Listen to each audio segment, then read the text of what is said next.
This is the UK Brand Show with Penny Williams and Mark Challinor. Oh, good morning, good afternoon, good evening, wherever you are in the world. Hello, Penny. Hi, Mark. How are you? I'm good. Are you well? I'm very well. Yes. Yeah. Good. Looking forward to another exciting week ahead, and good weather this week too. It's going to be fantastic, isn't it? Yeah, I believe. Yeah. So, and the week that various countries are starting to open up their air bridges for us to fly to Spain, for example. But the weather's not as good there than it is going to be here this week. Oh, really? Yeah, So why go abroad? But anyway, it's going to be another good show. I think we've got a great guest today. Yes, we have indeed. Good friend of mine who's Ian Rabbidge from Brandturbo. He's worked at a few other brands such as Red Bull and here in Kent at P&O. Actually, at P&O, he brought in a few products like the Wi-Fi, which I'm very much enjoying when I cross over on the boat, because in the old days you couldn't be able to use your phone while you're on the sea, and a credit card system as well. So he's got a lot of tech experience and sort of innovation really to bring new products to brands. So it's going to be quite exciting talking to him about the Turbo project. I'm looking forward to that. And speaking of innovation, just before Ian joins us, you remember a lady we had on the show last year called Somi Arian? Yeah, I do. She's a sort of tech philosopher. She's one of LinkedIn top voices, entrepreneur, etc. And I follow a lot of what she does. And in turn, she follows a lot of what another guy does, with a guy called Ray Kurzweil, who's the director of IT at Google.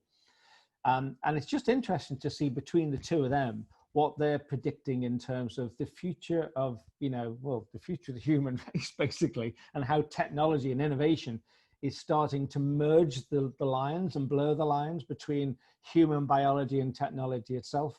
And it's an accelerating trend that they say began with the advent of computers, followed by the digital revolution of the past few decades. And Ray Kurzweil, this guy from Google, has written a number of books on the subject. And Somi, I was caught up with her recently, and she was talking about this link that she's been sort of trying to piece together to try and find out where we're all going as a race. Because Ray says in his book that he reckons that the point when humans and machines will fully merge will be 2045. He actually pinned it to a particular year. So he expects computers by that point to possess human level general intelligence, which, if that's true, that's quite scary. It sounds a bit like Arnold Schwarzenegger's Terminator movie, and the whole Skynet thing. Very spooky. Yeah. But they're also beyond that. They're saying that, once with the help of AI, humans can expect a much higher level of life expectancy, because they're going to get a real shot of immortality through things like virtual environments. And it just sounds a bit like science fiction, but you can see how things like virtual reality and artificial intelligence and augmented reality, et cetera, are starting to have their time now and becoming more intuitive and easier for people to use. And it's just quite an interesting thing. But where the big interest comes is Ray is saying in his book that it's called the age of spiritual machines. And he's saying that most work by this 2045 date will take place in a virtual environment. And eventually there'll be no real proper work for humans, as the machines will do everything better than us, which is a sobering thought, I think, in many ways. If that is the case. It is. And it's funny, though, isn't it? The pandemic has sort of put a stop to a lot of that. And I was watching a film yesterday called Gemini Man with... Will Smith, is it? Will Smith, I could remember his name. Love Will Smith, by the way. And that's interesting, because that's he's been recreated from his DNA. So a younger version of him. He's an assassin. And it's quite scary, you just think, well, yeah, would that be possible? And then the other thing I've been watching is on Fox TV, which is a series called Emergence, which is actually about robots. so synthetically made humans, so to speak, who are, have exceptional skills. And the one I watched last night, there's actually 3 of them, not just the one. So, it's fascinating to know if some of these films are going to come true. And if you look in the past, there's a series called Cheers, you may remember. Yeah, I did. 30 years ago. Yeah, 30 years ago, they did a scene on the pandemic and a microbiologist, and how it was all getting a bit scary. So it is funny how some of these films do come true in the end. So will it come true by 2045? Will we be redundant? This is the question. Well, the thing which Somi Arian is pointing out is she's saying, I think people like, all the big technology companies like Apple and Google, etc., are joining forces now to share data and technology. And they're becoming rather friendly with our governments, and she's saying, much as I love technology, I love my freedom too. And this is a threat because, if we're becoming more fully connected to the cloud, we need some checks and balances put in place before all that happens. As we become increasingly connected to the cloud, our data is used to train the machine learning algorithms of technology firms. And the technology giants are becoming increasingly aligned with those governments. You imagine, the Cambridge Analytica scenario in a world where the technology companies and governments are fully affiliated. Our governments arguably could be easily turning a blind eye to the misuse of our data, which is certainly a concern.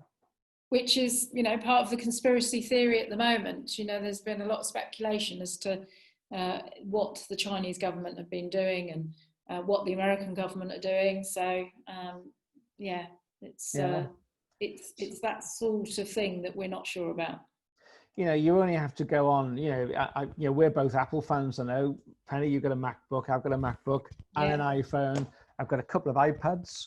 I use Siri every day as something else. We're asking, and the more I use that, and the more I'm training it to learn more about me. So in the argument that Kurzweil from Google and Somi creates, we are making ourselves redundant the more we input to the system. And you're being stalked. Yeah, and being stalked, exactly right. So they know too much. Yeah, and she was talking about the fact that she has this finger ring, which is like a smartwatch. And she says she bought it for her own personal use and paid the company a premium for the product that's supposed to be helping her monitor her health. But the point where she was saying her data, along with that of tens of thousands of other people, can be used for a purpose other than the one initially intended. And that increases that company's value in the market on the back of the data contributed by its users. Have you seen that the COVID tracker is now on your phone? Yes, I saw that. Yes, there's been a lot about that, hasn't it? Now, you do have to switch it on, but yes, it's there, isn't it? Yeah, but the fact that it's suddenly become part of your update and you didn't ask to be there. How does that make you feel? Yeah. So anyway, it's just a thought going forward, but it's quite a one to watch, that's for sure. Things like wearable devices, implantable devices. Now, Google have been working on a contact lens, which allows you to, get information about people, etc. And it's quite remarkable what can happen. And the one thing which I was thinking about, having worked in the sort of mobile space for a number of years, 5G. I mean, that is a big deal because it will enable the Internet of Things to become much faster and ever increasing amounts of data to enable better machine learning. So the whole thing is just going to continue to accelerate at speed. Yeah, continue to ramp up. Yeah, and so the end of it is, Somi was saying, that the big issue for her is that how are we able to address the ethical, the philosophical, the psychological implications of all these tech advancements in the world? I mean, it's scary and it's exciting in equal measures. Absolutely. So anyway, there we go. But I believe we're going to be joined by our guest now. Hi, Ian. How are you? Is he there? Let's get him on right now. I've got the website up here, and I'm going to see if I can share this with everyone because I think it's worth seeing the thing what we're actually talking about. So if you'll bear with me, let me just see if I can come out of this because I think it's a really interesting thing. Let me just See if I can get. And it's very visual as well. So we're trying to paint pictures here with words. Can you see my screen at the moment? Yes, I can. So let me see if I can play this. Installing your branded new tab start page for your superfans is as easy as following your brand on any other social media channel. Once installed, your branded start page will always be shown if the browser or a new tab is open. HD wallpapers including video playback and linking to any website are supported. Transform your tab to a live feed update of your brand with the flexible integration of any content format. Center your and your partners' websites by providing them as easy as possible to your community. Leverage your own search tab as preset to ensure your users get back to your website with every search. Create your own new tab start page completely free of charge and connect with your superfans now. Interesting stuff. Yeah, it makes it, you can definitely see how brands would use it. It's so simple and yet so clever. Yeah, So- I guess that's what I come back to. It's almost like what I say to people is we tend to look for the complex solutions, and sometimes it's the very, very simple ones that are the most effective. Yeah. So Ian, I think it's about connecting your audiences. It's about engaging with your audiences, and it's about, if you can bring in things like affiliate revenue too, you can make money from it too. Yeah, and I guess for me, it's always about the engagement, and then how sticky can you make something with your consumer. And I guess that's the holy grail for any brand. It's about, okay, you invest that time and the energy to bring those consumers into your brand or your organization. That's where you're really expending that investment to do that. But then it's the stickiness that really is what creates that long-term sustainable benefit. Yeah. And I guess if there was one thing, if I crystallize this down to one thing, that's really what the Brandturbo proposition will do. It's very much about that stickiness. And if you think about as well, there's a combination here of the engaged consumer who is in there and active and really keen to absorb the information that's coming through from that particular brand. And clearly it's in the brand's interest to keep that interesting and going. Then you have the other situation, which is where there becomes it's the bit of an inertia as well, because once the consumer's in there and they're not really kind of moving on beyond that, you've got them then for quite a long time.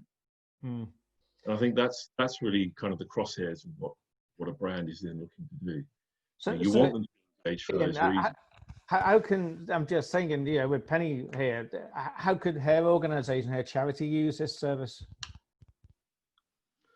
So with this, what I would suggest is that any brand that's looking to embark upon this, they have to think about this as another version of an app or another version of a social media platform, and then think about what they need to say within that space.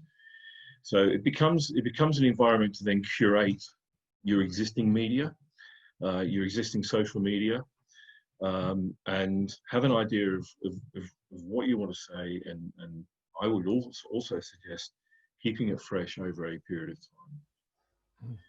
As far as, once you've got to that point, to actually reach out and get your fan or your supporter to then interact and download the link, it's very, very simple. You would put a piece of communication together, reach out to them through social media or through email, provide them with a link. They click on that link, and then it's as simple as then adding a Chrome extension to your web browser. And once you do that, and it really is as simple as a click, the next time that fan or supporter opens up a web browser, that's where they are. So it's about connecting people that that actually want to engage with your brand, whether that's personal, globally, or whatever. It's about keeping them in your brand's space every time they open up a new internet tab, and it's real-time links to social media feeds, news, videos, imagery, all the rest of it. It's like Absolutely. a win. It's a win-win. This is there a risk to all of this? I think the only risk really is when a brand actually then doesn't engage or doesn't keep things fresh.